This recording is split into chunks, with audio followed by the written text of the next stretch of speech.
A lot of people in the anime community do this thing called glazing. I glaze potentially Naruto and Gurren Lagann. I have buddies who will glaze One Piece to the day they die.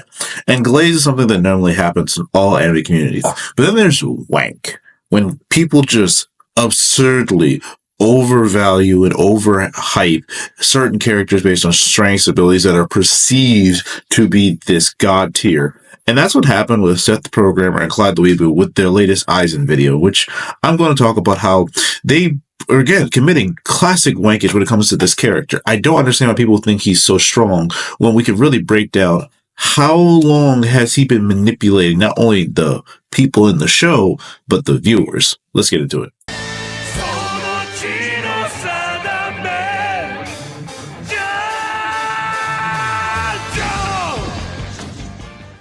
The biggest problem with discussing Aizen is that when you go down to his ability, Kyoku Sugetsu, that it control your five senses, and that doesn't have necessarily a time limit, as shown by the fact that the advisors after 100 years were still under the effects of it. And even through game plan, understanding of the ability, people still fall for it. What I think even Seth and Clyde forget, and their own statement, which they said that he put this upon multiple members of the captains and others of the Soul Society since day one. So let's go back to the chair. The chair is something they believe they sealed him in for this entirety of the time. And we also saw that through Yawatch, that even if you say he's in the chair, it still can affect others who've never experienced the first time because he's fused to the sword. So, in the scene in which they show Aizen was already partially out of the chair and was just willingly there, my question is, was he ever in the chair? Has he ever truly been sealed? Because, again, throughout the entirety of Bleach, we've shown that they don't let us know when he's using it. He even said himself, when do you think I'm not using it? It's kind of like a writer trick that makes it so that nothing has to not make sense, because as they say, it's all part of the plan. Think about how little we actually see the in-between and the things that go on when it comes to these Aizen plans. We never really see the step-by-step things until the revelation is revealed. The thing with Momo, I always bring up because the fact of Ichigo is watching this entire thing go down and does nothing. He is front row, able to see what is really happening. And I want you to remember this. Ichigo, by some reason, by either Kubo's decision, which he's the writer, but Aizen never puts him under the hypnosis. So everything that's happening in front of Ichigo should be the real thing, right? Yet somehow he doesn't intervene when they start jumping Momo. I still find that like a plot hole. And then on top of that, the idea of spiritual pressure as a concept in relation to other verses. Because how they started this video was the idea that he can 1v1 any verse in relation to how he talked to 1v1 any character. Now, let's go into that spiritual pressure rule. There's a lot of debate when it comes to how does Bleach verse rules apply when compared to other verses, where you have to be on a certain power level, spiritual pressure, etc., to even harm others, and how that interact with abilities that just outright do cellular, soul, etc. damage. And my contention has always been, if you're going to do cross-verse battles, you can't always abide by the rules of a given verse, because while there's no defenses exist in one verse, defenses for another verse do exist. And when it comes to Bleach, the entirety of the show is about, soul hacks, soul deletion, however you want to slice it. And characters are built on the idea that I don't necessarily need to negate your stuff. I need to just be higher being to you and it'll outright not work. We see that classically with Soifon trying to double tap Aizen. With her, Shikai.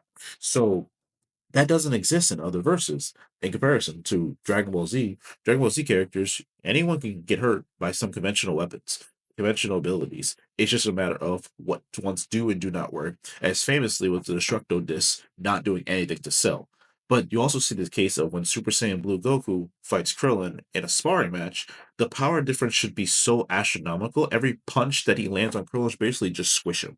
So in relation to his spiritual pressure blockage and his ability to like almost infinity things as they showcase in their video, I'm talking about how that doesn't make sense in other verses because that concept wouldn't exist.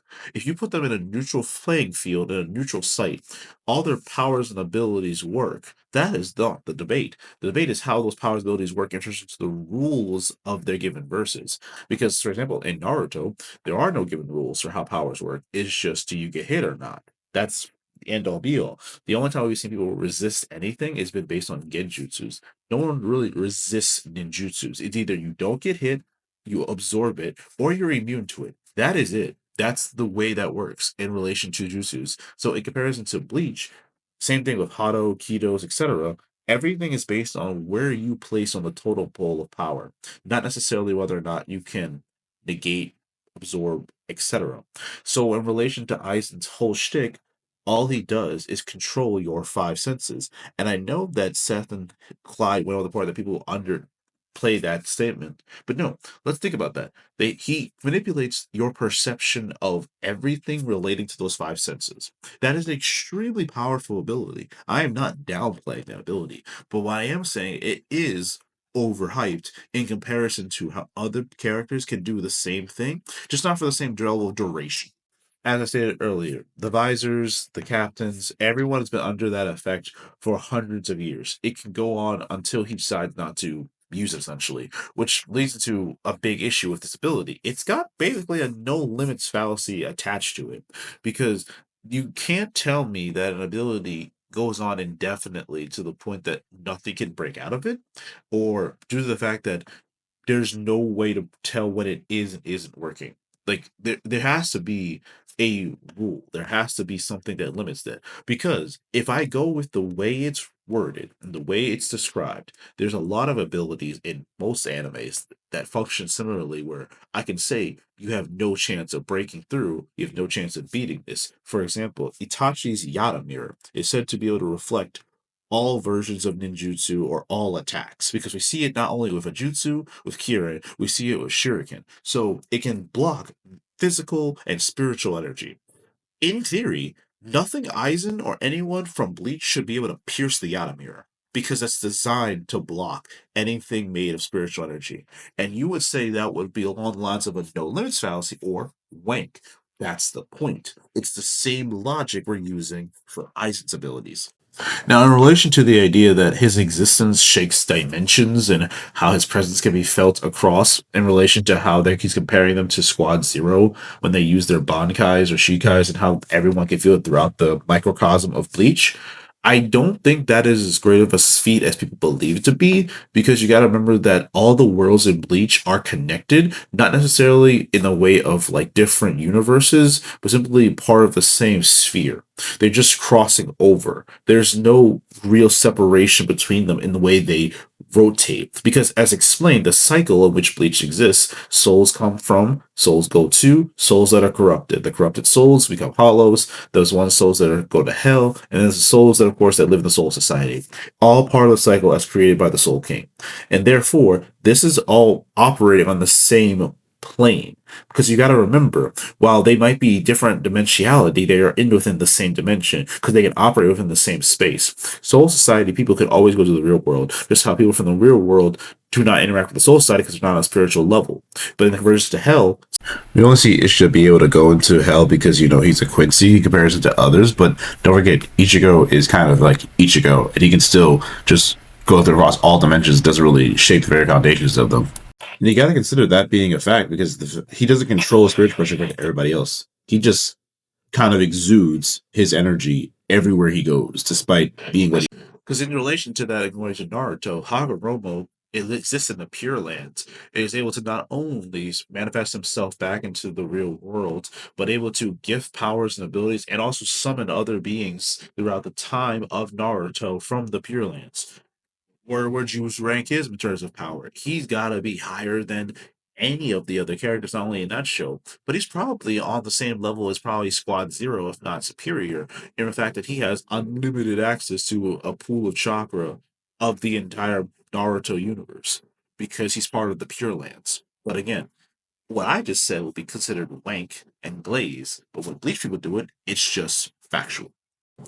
Now, and let's go break down some more of the things when it comes to other things they brought up into this clip. They were talking about how Aizen's speed and his healing factor, his AP, classic scaling shit.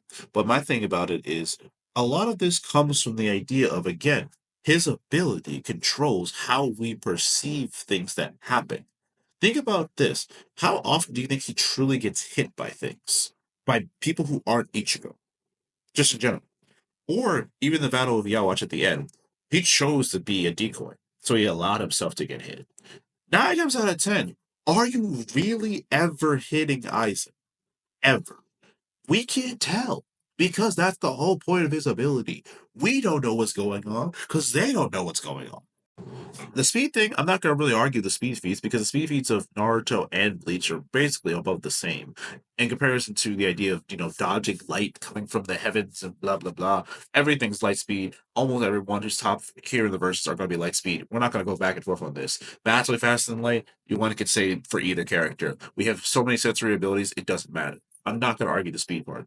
AP thing, though, it's a little contentious because as they bring up, there's the whole mountain downscale thing where they like obliterate a mountain. It's like, okay, that's still a strength feat, but it doesn't strength to his overall power. Aizen's AP really comes at his Hado and Kido and his ability of spirit pressure just kind of like push things away. And as he saw, he basically just deleted a person as he walked through. Now, in relation to having to fight other characters, if they're not on a certain spiritual level, most people say they get dusted. I don't believe that because, again, that is a rule within the Bleach verse. So I'm going to remove that and just give him everything else that has been confirmed that doesn't base on the rules of Bleach. He still could probably take a lot of verses just through the fact that the man doesn't fight fair. He just controls your five senses, and you have truly no counterplay to it whatsoever, unless you have grabbed his sword or know how the ability works or have managed to manipulate reality on a like subatomic level involving with time travel. Because as we saw, even Yawatch with Almighty at its peak did not have the ability to undo the effects, primarily because the power doesn't do that. The Almighty is a whole different video that I've made already in relation to that. If you have the ability to see throughout all of time and change the timeline, and you still got caught by this, it's because you were still under the effects and your perception of the future was controlled. Now, I will get into the immortality aspect, and I believe that one's not actual. Like, Aizen is basically unkillable, undestroyable by 99% of most fiction. I can name one character who definitely could get rid of him, but that's for a different video. In relation to that, yeah, there's a big problem for how you want to put him down. Well, I could definitely pick more characters that can fight him. But putting him down permanently, yeah, that's almost nigh impossible. But the difference between putting someone down and beating them are two very different things. Because I see himself. Aizen can lose. Many characters can always lose in anime. But in relation to that, yeah, the immortality, he's got that. But again, when it comes to his perfect hypnosis, the level of blank in this character, just it is being studied. It needs to be talked about more. Because again, his basic ability is just genjutsu. And I know people hate when I say that, but it's just facts. You controlling someone's ability to perceive things.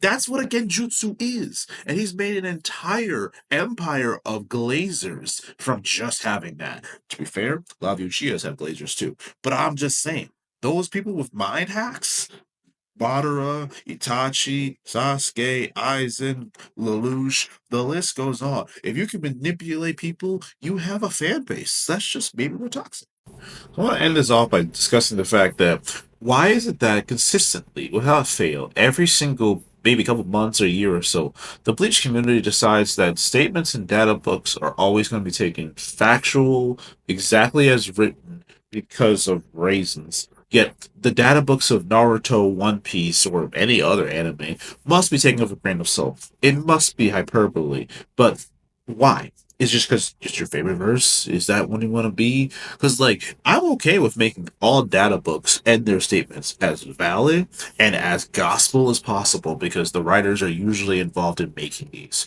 So let's keep everything at an even level and make sure everyone has their abilities as stated.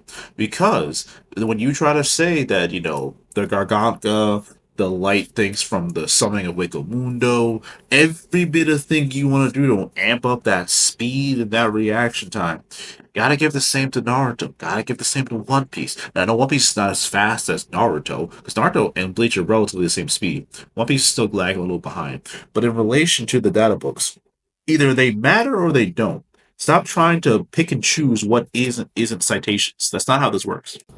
No, no, no. I enjoy Seth the Programmer more than Clyde the Weeaboo, and of course, been a Swag Hage fan for years. But I just needs to talk about the level of wank that this Aizen character always consistently gets. I enjoy Bleach watching it and reading it throughout high school, but the idea that this like uber godly being that just can't lose because he's such a higher level of not only thinker, planner, but manipulator is okay. Okay, I get it. He is up there, but to be fair, I don't believe he's as good as advertised or as smart. Because, as I said in my other video, he's just playing the game while blindfolding everybody else.